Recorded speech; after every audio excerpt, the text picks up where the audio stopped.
රුපියල් 200 500ක් දීලා ක්‍රීම් පවුඩර් ගන්න එපා කියලා. මම නාලා විනාඩි 5යි. එයාට නිින්ද ගියා.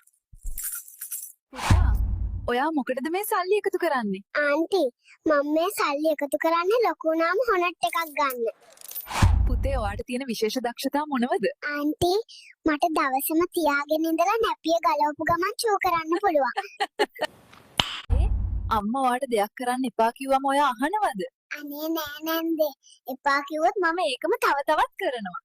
අර වැරදි බණ්ඩියකට දාලා තියෙන්නේ. මේක එංගලන්ත නෙමෙයිනේ අයියෝ. මම ඩොස්තරලා මාමිව හොයාගෙන යනවා. ඇයි පුතා අද ඔයා තරහෙන් වගේ? බෑ. අනේ මේ බාප්පා මගේ චුංකුරුල්ල කඩන්න හදන ලේද්ද මත තියෙන්නෙත් එත්තලයි. මං යනවා පොලිති. පුතා මේ යන්නේ. අපේ අම්මා හලින් අලකයි අයිස්ක්‍රීම් දෙනම් කියලා බෙහෙත් පෙව්වා. ඒත් දුන්නේ නෑ. මං යනවා ආච්චිලා දිහා. අපි මෙහෙමයි පිඳන් හොදන්නේ. අපි මෙහෙමයි වලන් හොදන්නේ. ලා ලා ලා ලා. අම්මිට අද ගොඩක් සතුටු හිතේ. මේ ටික මම හොදලා දැම්මාම මට අයිස්ක්‍රීම් එකකුත් දෙයි කන්න. චුටි පුතා මොකද්ද දෙන්නේ මේ කරන්නේ? මුළු කුස්සියම වතුර. හුටා. චුටි පැටියා මොකද්ද මේ කරන්නේ පොඩි අලාම් එකකුත් අරගෙන? මම නැන්ද මේ අලාම් එක තියෙනවා පාන්දර 2ට නැගිටලා අඩන්න. අද මම තාත්තිගේ කල්ලක හොඩලා මේ පෙට්‍රෝලුත් ගාලා තියන්නේ. අලියට වැඩ අනේ මත. ඔයා මොනවද කියන්න කැමති ඔයාගේ පළවෙනි වතාවට? අනේ මං දැක්ක පෙර ආත්මෙ මගේ නෝනා මාව අල්ලන් ඉනවා. අනේ මාව ආපහු එක්කන් යන්න දෙයියනේ. චුටි බබා මොකද මේ තාත්තා දැක්කම අඬනවා කියන්නේ? තාත්තගෙන් බේර ගන්න බෑ අම්මි කුක්කුයි ත්‍රිපෝෂයි.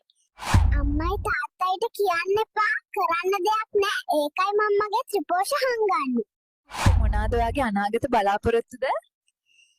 දෙපයින් හිට ගන්න එක තමා නැන්දි. පුතේ ඇයි ඔයා තරහින් වගේ? තරහ නැද්ද නැන්දි? එළියට ආව ගමන් පස්සට ගැහුවේ කවුද කියලා මං හොයන්නේ. මම නැන්ද නම් මහා කේලංකාරියක්. මං පොඩි දඟ වැඩක් කරපු ගමන් අම්මට කියනවා කේලං කියන්න එපා නැන්දේ. කොහෙද යන්නේ? මම යනවා අච්චි අම්මා ගාවට. එහෙම මාව රජෙක් වගේ බලා ගන්නවා. අම්මා නම් දවසම TikTok බල බල ඉන්නවා. හැබැයි ගෙදරට කවුරු හරි ආවම කියන්නේ මෙයා නිසා මට මුකුත්ම කරගන්න වෙලාවක් නෑ කියලා. පුතේ ඔයා ළඟ තියෙන බයන් ඉගෙන ගත්තේ පුතේ.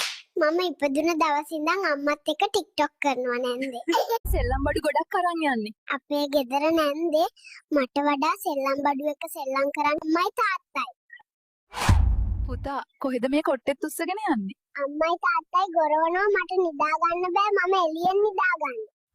පුතේ ඔයා මෙච්චර දුකෙන් ඉන්නේ ඇයි? අම්මා මගේ